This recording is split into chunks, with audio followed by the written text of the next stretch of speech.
नया IBN 7 हौसला है।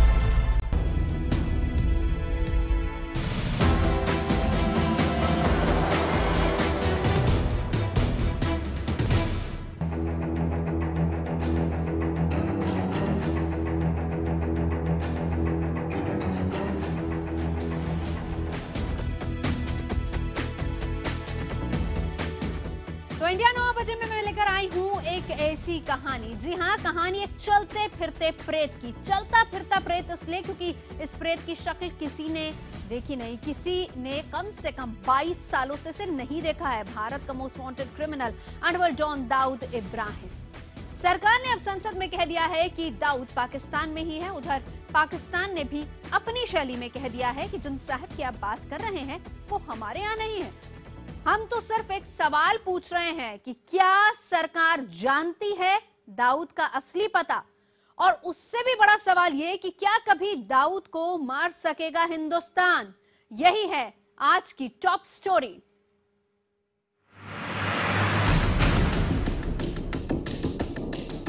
क्या आज भी दाऊद ऐसा ही दिखता है?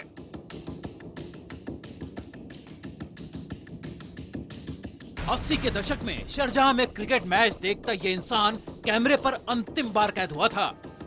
कोई नहीं जानता कि आज भी दाऊद वैसा ही दिखता है या नहीं, लेकिन सरकार को फिर भी भरोसा है कि वो ये जंग जीत लेगी, दाऊद इब्राहिम को भारत लेकर आएगी। कैसे, कहां से और कब, ये कोई नहीं जानता। इसलिए मैं चाहता हूं, ये वही सरकार है जिसने कुछ दिन पहले संसद में ये कहकर खासी किरकिरी करवाई थी कि दाऊद कहां है वो नहीं जानती। आज सरकार को पता है कि दाऊद कहां है। पाकिस्तान को चाहे हमें परसू करना हो, चाहे पाकिस्तान पर हमें प्रेशर बिल्डअप करना हो, हम दाऊद को लाकर ही रहेंगे। यह मैं बात विश्वास के साथ कहना चाहता हूं। मुमकिन है जब गृह मंत्री राजनाथ सिंह दाऊद को भारत लाने का वादा कर रहे हो, केंद्रीय गृह मंत्रालय में मौजूद आला अफसरों के माथे पर बल पड़ रहे हो, क्योंकि उनके पास मौजूद दाऊद के इनपुट आज के नहीं हैं, सालों पुराने हैं। उनके पास दाऊद इब्राहिम के वही 3 या 4 पासपोर्ट हैं और उनके नंबर रखे हुए हैं। सालों से उनके पास दाऊद इब्राहिम के 3 या 4 पते मौजूद हैं। सालों से वो ये भी जानते हैं कि दाऊद इब्राहिम कराची के क्लिफ्टन रोड के इलाके में रहता है। हर बार ये जानकारियां पाकिस्तान को सौंप दी जाती हैं, लेकिन क्या होता है? वही होता है जो इस बार भी हुआ। राजनाथ सिंह के वादे के चंद घंटे बाद ही पाकिस्तान का जवाब आ गया। जवाब भी मधुर जुबान में, सुनिए। इसके बारे में तो मैं यही कह सकता हूं कि वो साहब पाकिस्तान में नहीं है। इससे ज्यादा मैं क्या कहूंगा।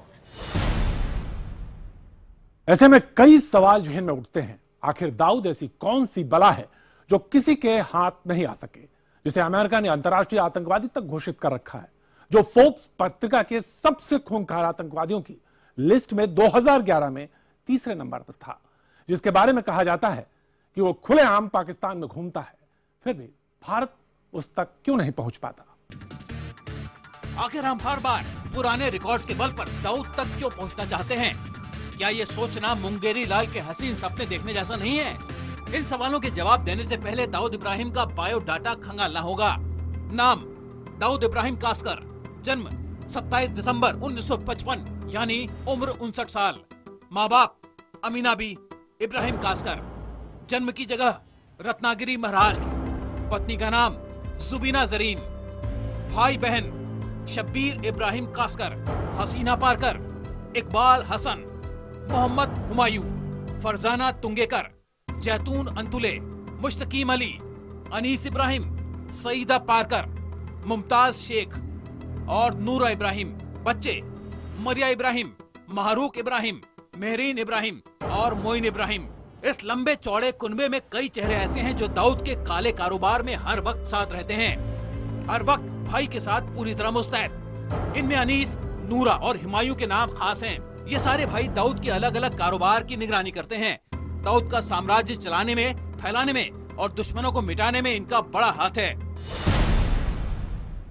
ये कुनबा दाऊद की रखवाली भी करता है और साथ ही पाकिस्तानी हुक्मरानों से तालमेल भी बिठाए रखता है। तो क्या भारतीय हुकूमत कभी दाऊद के इस कुनबे और हर जाल को भेदती हुई उस तक पहुंचकर उसे खींचते हुए भारत ला सकती है? क्या वाकई हमारे पास दाऊद की इस वक्त की पक्की और ठोस जानकारी है?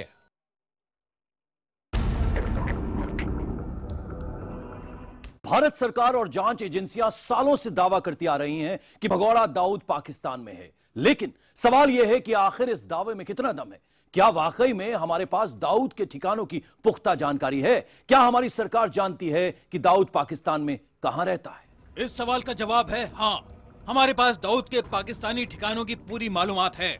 हमारी खुफिया एजेंसियों के पास तो ये तक जानकारी है कि दाऊद कब कब अपने घर से निकलता है, कहां जाता है, किससे मिलता है। जानकारी के मुताबिक पाकिस्तान में दाऊद के 4 मकान हैं। इनमें से 3 कराची में ही हैं। दाऊद का पहला पता कराची के नूराबाग इलाके का है। यहाँ वो महल नुमा मकान में ऐश से रहता है। दाऊद का दूसरा ठिकाना है मार गल्ला रोड F6/2 गली number 22 house number 29 Karachi. Dawood का तीसरा ठिकाना है Moin palace 2nd floor Abdullah Shah Ghazi दरगाह के सामने क्लिफ्टन कराची। पाकिस्तान में दाऊद सरकारी दामाद है। उसे पाकिस्तानी खुफिया एजेंसी ISI और पाकिस्तानी फौज की सरपरस्ती हासिल है। दाऊद लगातार पाकिस्तानी फौज और ISI के सख्त पहरे में रहता है।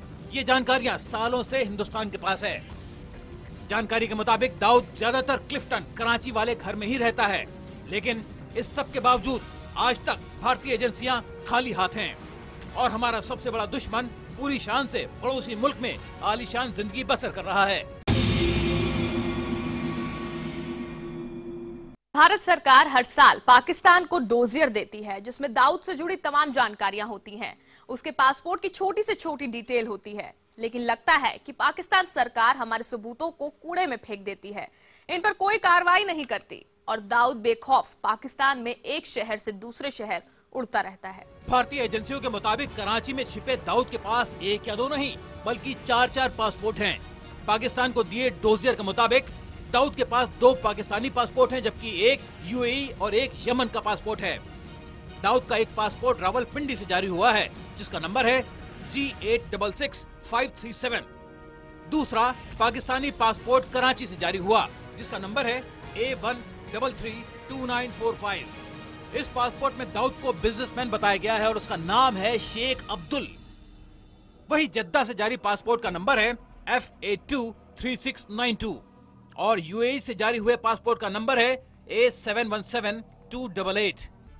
1993 बम धमाकों के आरोपी दाऊद के खिलाफ रेड कॉर्नर नोटिस भी जारी है। ऐसे में अगर वो किसी भी एयरपोर्ट पर जाए तो उसकी पासपोर्ट डिटेल के जरिए उसे दबोचा जा सकता है, लेकिन ऐसा होता नहीं। आखिर क्यों? जवाब ये है कि पाकिस्तानी सरकार ने उसके पासपोर्ट डिटेल को कभी भी निगरानी लिस्ट में रखा नहीं। 1993 बम धमाकों की जांच कर रही CBI स्पेशल टास्क फोर्स का दावा है कि उसे कई बार खुफिया इनपुट मिले कि दाऊद पाकिस्तान के फलां एयरपोर्ट पर है, लेकिन इंटरपोल से कभी कोई अलर्ट नहीं मिला। इंटरपोल से दाऊद के बारे में अलर्ट मिलता भी कैसे? वो उसकी निगरानी लिस्ट में है ही नहीं।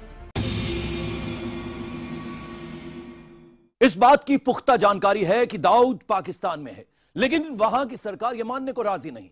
इस मामले में हैरत अंगेज जानकारी दी है पाकिस्तानी इंटरपोल ने, जिसका कहना है कि भारत सरकार ने दाऊद से जुड़ी जो भी जानकारी पाकिस्तान को सौंपी उसे दरकिनार कर दिया गया। दरअसल इंटरपोल अपने सदस्य देशों की पुलिस और खुफिया एजेंसियों के तालमेल से ही चलता है। अगर पाकिस्तान सरकार न चाहे तो भले ही दाऊद पाकिस्तान में यूं ही घूमता रहे, इंटरपोल को उसकी भनक तक नहीं लगेगी। इस्लामाबाद इंटरपोल के मुताबिक दाऊद और उसके परिवार का कोई भी शख्स निगरानी लिस्ट में नहीं है। यही वजह है कि दाऊद पाकिस्तान में कभी भी इंटरपोल के रडार पर नहीं आ पाया। अगर दाऊद और उसके करीबियों का नाम निगरानी सूची में होता तो शायद इंटरपोल उसे एयरपोर्ट या बंदरगाह पर जांच के दौरान हिरासत में ले सकती थी, और अगर ऐसा हो पाता तो मुमकिन है दाऊद तक भारत के हाथ पहुंच पाते।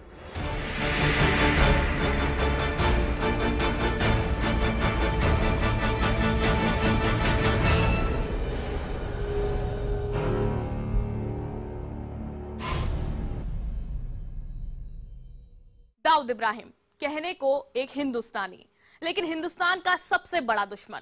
1993 के मुंबई बम धमाकों की साजिश रचने वाला। हर किसी के पास दाऊद को लेकर कोई ना कोई सवाल जरूर है, लेकिन एक सवाल ऐसा है जिसका जवाब हर कोई जानना चाहता है कि क्या कभी दाऊद पकड़ा जाएगा? क्या दाऊद को पकड़ना या उसे मारना मुमकिन है?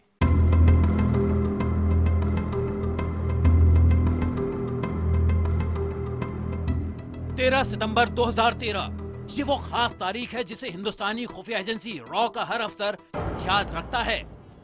13 सितंबर 2013 यही वो तारीख है जिसे याद कर अंडरवर्ल्ड डॉन दाऊद इब्राहिम शायद सिर उठता होगा, क्योंकि इसी तारीख को दाऊद को मारने की पूरी योजना बन गई थी। ऑपरेशन किल दाऊद कामयाब होने वाला था। महीनों की मेहनत, कड़ी ट्रेनिंग, पुख्ता योजना, सटीक खुफिया जानकारी और 9 अनजाने चेहरे, इन सबको मिलाकर तैयार हुआ था ऑपरेशन किल दाऊद। दाऊद को पकड़ने की नहीं, उसे पकड़कर भारत लाने की नहीं, बल्कि पाकिस्तान में ही उसे ठिकाने लगा देने की योजना बनी थी।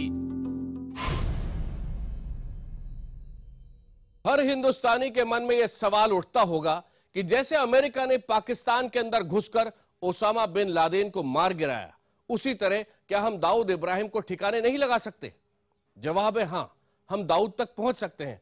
हमारी कोशिश भी कामयाब हो सकती थी, लेकिन सिर्फ एक फोन कॉल की वजह से दाऊद बच गया। इस पूरी कहानी को समझने के लिए आपको लिए चलते हैं 1.5 साल पहले, 13 सितंबर 2013 की तारीख में। जगह कराची का क्लिफ्टन रोड, वक्त शाम के 4 बजे से 6 बजे के बीच का। सब कुछ तय था, प्लान फुल प्रूफ था। रोज की तरह कराची के क्लिफ्टन रोड पर मौजूद एक बंगले से 2 गाड़ियां बाहर निकली थी। एक थी मर्सिडीज एस क्लास और दूसरी थी लैंड क्रूजर। इन दोनों गाड़ियों को यहां से कुछ ही किलोमीटर दूर डिफेंस हाउसिंग सोसाइटी में मौजूद रिटायर्ड फौजी अफसरों की मेस तक जाना था। इन्हीं गाड़ियों में से एक में बैठा था दाऊद इब्राहिम। इसी रास्ते में दाऊद को मारने की योजना बनी थी।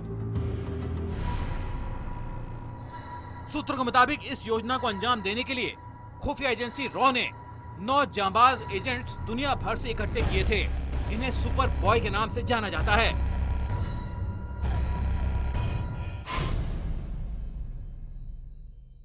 दाऊद को मारने से पहले उसे शिकंजे में लेने के प्लान पर काम किया जा रहा था, लेकिन दाऊद को पकड़ना आसान नहीं था। पाकिस्तानी सेना और नेताओं को ड्रग्स, हथियार और तमाम दूसरे अवैध धंधों के जरिए होने वाली कमाई का हिस्सा पहुंचाता है दाऊद। इसी के बदले पाकिस्तान का ताकतवर तबका दाऊद को सुरक्षा देता है। जीते जी उसका हाथ आना लगभग नामुमकिन था, तो उसे मुर्दा बनाकर छोड़ देने में ही भलाई थी। IBN-7 को खुफिया सूत्रों से मिली पुख्ता जानकारी के मुताबिक रॉ ने ऑपरेशन किल दाऊद के लिए इजराइल की खुफिया एजेंसी मोसाद से मदद मांगी। खुफिया सूत्रों के मुताबिक मोसाद और रॉ इस मिशन को सफल बनाने के लिए एक साथ काम करने के लिए तैयार हो गए। इसके बाद ही रॉ ने दुनिया भर से अपने 9 एजेंट्स को इस काम के लिए छांटा। 9 पक्के एजेंट्स, मजबूत, बेहद शार्प शूटर एजेंट्स। पक्की जानकारी जुटाने के लिए दाऊद के दुश्मनों की भी मदद दी गई। कई अंडरकवर एजेंट्स यानी छुपकर नाम और पहचान बदलकर काम करने वालों से भी जानकारियां मांगी गई। इसी दौरान पता चला कि दाऊद हर रोज शाम 4 से 6 के बीच कराची के डिफेंस हाउसिंग सोसाइटी में मौजूद एक मेस में जाता था। इसी रास्ते में रॉ के 9 जांबाज एजेंट्स घात लगाकर बैठे थे। बस ट्रिगर पर उंगली दबने की देर थी कि अचानक उनमें से एक सीनियर के पास एक फोन आता है। इस फोन पर ऑपरेशन अंत समय पर रोक देने का संदेश दिया जाता है और 9 जांबाज एजेंट्स अपनी जगहों से हट जाते हैं।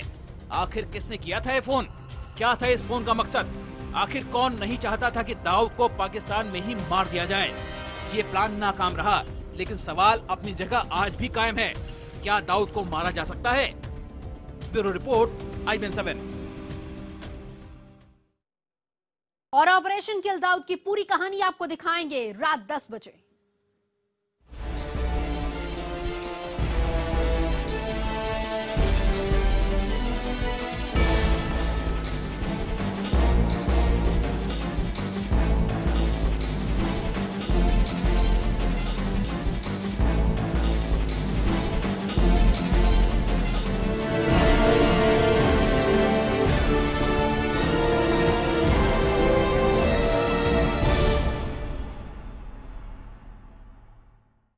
आगे बढ़ते हैं। कांग्रेस उपाध्यक्ष राहुल गांधी का मोदी सरकार पर हमला लगातार जारी है।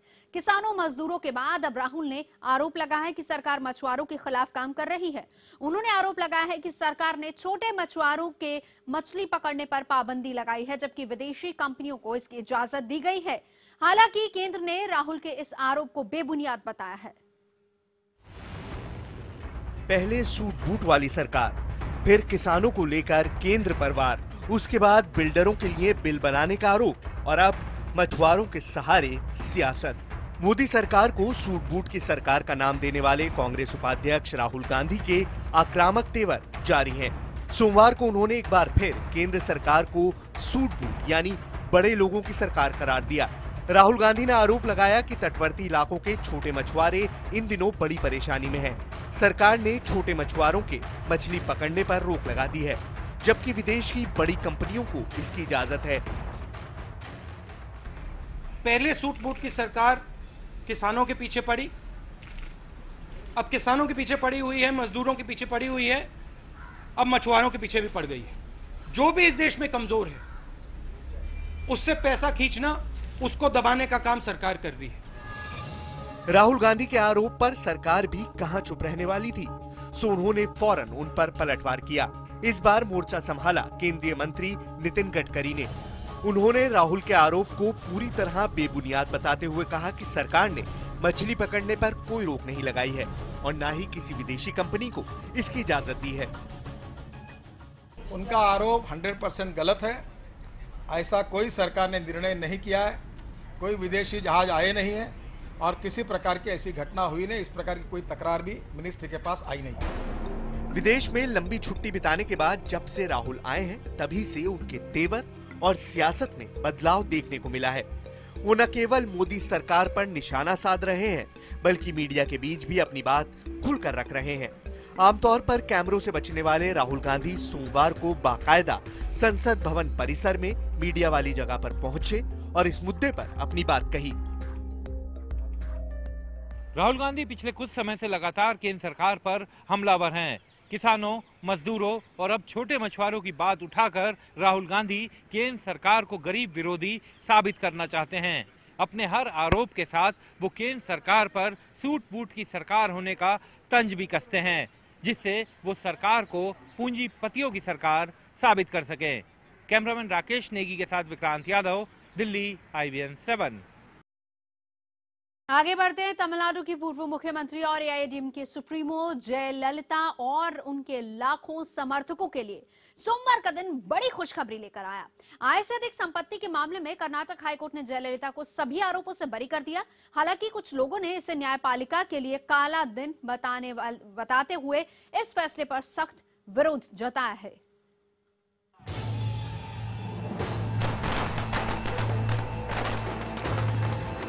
आय से अधिक संपत्ति के मामले में तमिलनाडु की पूर्व मुख्यमंत्री जयललिता को कर्नाटक हाईकोर्ट ने बड़ी राहत देते हुए बरी कर दिया है। जज ने अपना ये फैसला सिर्फ 10 सेकंड में सुना दिया। फैसला आते ही जयललिता के समर्थकों में खुशी की लहर दौड़ गई और वो जश्न मनाने लगे। चेन्नई के दफ्तर में पार्टी नेताओं का जुटना शुरू हो गया और सुबह से ही जुटे समर्थक झूम झूम कर नाचने लगे। तमिलनाडु की पूरी कैबिनेट इस जश्न में शामिल हुई।